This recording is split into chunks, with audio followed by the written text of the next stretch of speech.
I'm Laurie MacCaskill. I'm a fourth-generation Californian, and I was born in Brentwood and was raised here until I was 13. I moved to Honolulu, Hawaii, lived in several states, and now I'm back here where I started. I first met my husband, Mac, about 28 years ago. He's just a phenomenal person, energetic, curious, very intelligent, really caring. And I have to say, I'm the luckiest person. We want to marry and live with our best friend, and I have definitely done that. But you never know how someone's going to show up in a crisis or a critical situation. I was diagnosed last June with pancreatic cancer. It was absolutely shocking. Whenever I had heard somebody had pancreatic cancer, I used to think, that's a death sentence. And then I thought, now I have that. But I have to tell you, it's really been a gift. I know you hear people say this that are diagnosed with diseases, but it's really changed my life for the better. I have an incredible support system of friends and family. How lucky can I be that they're all here supporting me? I would have never asked for this. I don't like to ask for things, but they're here supporting me, supporting us.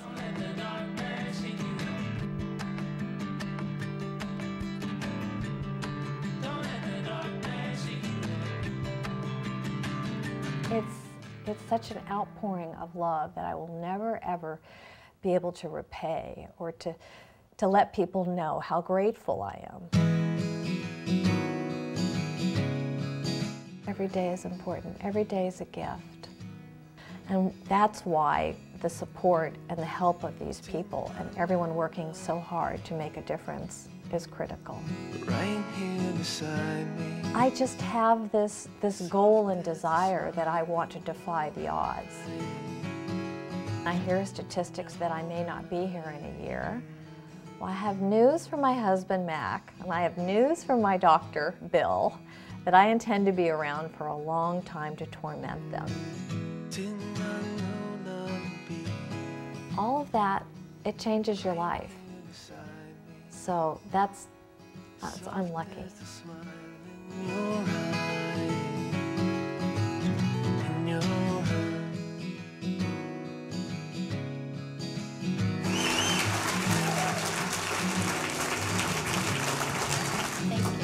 I have a gift, but it is not one that I want to give to you. It is not a gift for giving. My gift is that I have pancreatic cancer. 16 months ago, at the age of 55, I received the shocking diagnosis, Laurie, you have pancreatic cancer. How could that be? Those of you that know me well know that I can't get enough of my fruit, vegetables, or grains. When I asked my internist about my folic acid on a blood test a few years ago, he said, "You're a walking leaf." I've exercised a minimum of 5 days a week for the last 35 years. I've never smoked. I'm religious about my diet and medical checkups. In fact, a year ago, I barely knew what the pancreas was. My cancer was in my pancreas, duodenum, and 2 lymph nodes. But I was lucky. I qualified for a surgery called the Whipple. This procedure is the most common surgery to remove pancreatic tumors, usually the head of the pancreas, gallbladder, duodenum, a small portion of the stomach, and lymph nodes are removed. They then reconnect the remaining pancreas and digestive organs. Paul and I interviewed doctors to determine the best course of action and originally decided to start with chemotherapy. But I developed cholangitis with biliary obstruction. I was in intense pain and turned jaundice.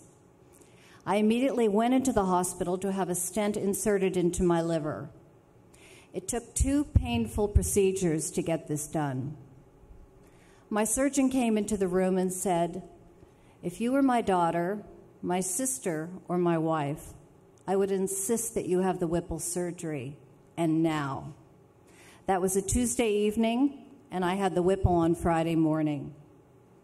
The fact that I was in good shape reduced the time of surgery from 7 to 9 hours down to 4, and I lost only 100 cc's of blood rather than 400.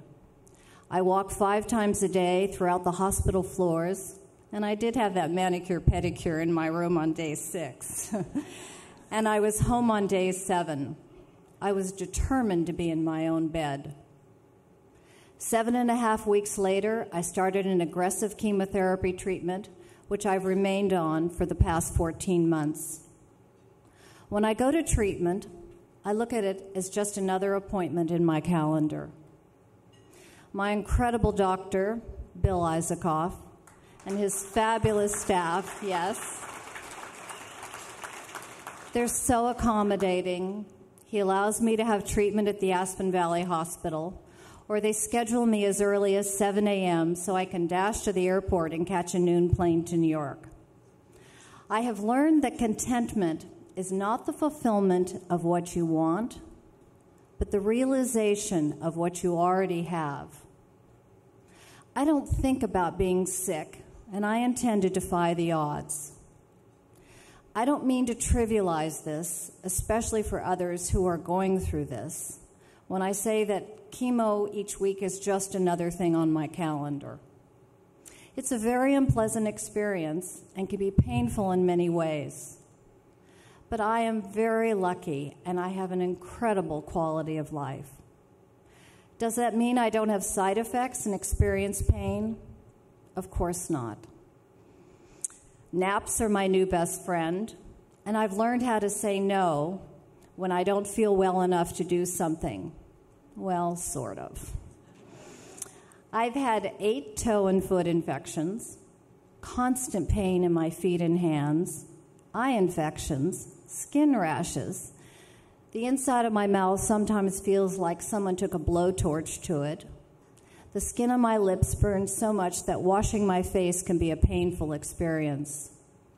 I have stomach pains, flu-like symptoms, and losing my hair, eyebrows, and eyelashes, and shaving my head, well, for me it was very traumatic. But I can't complain. I sleep fairly well. I have a very healthy appetite. I hike, bike, race walk, and I work out in a gym 5 to 6 days a week, a minimum of 1.5 hours a day. I fly on a commercial plane almost every week, and I have great energy. But most importantly, I have Paul, the most wonderful husband, friend, and caregiver.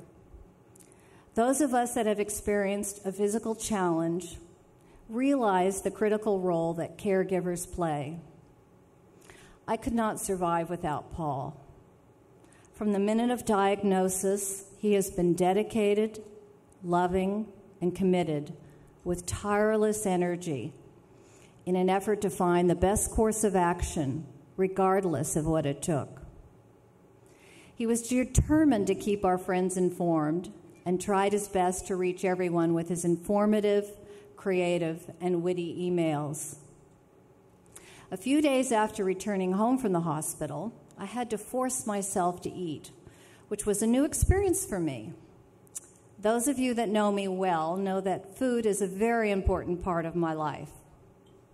My first craving was for a baked potato and peas. Paul was out riding his bike, and I called him and asked if he could bring these home, and could he do it right away.